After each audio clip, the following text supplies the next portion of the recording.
তো বন্ধুরা, একটা গল্প আছে, মাছের মধ্যে রুই আর শাকের মধ্যে পুঁই। সেই পুঁই আমাদের ঠাম্মা তুলতে এসছে আমাদের ছাদ বাগান থেকে।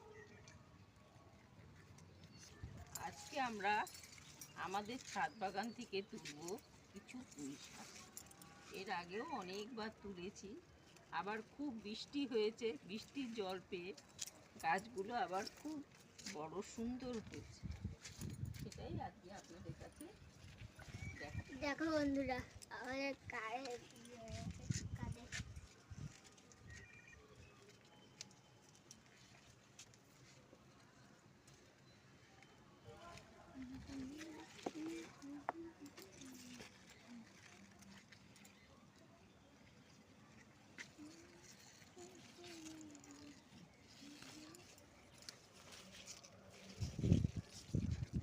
বন্ধুরা, আমাদের জল পেয়ে গাছগুলো এত সুন্দর হয়েছে, তাই তোমাদের কাছে দেখাচ্ছি। এত লম্বা হয়ে গেছে গাছগুলো, তাই তোমাদের কাছে দেখাচ্ছি যে এতটা পুঁই শাক আজকে আমরা তুললাম।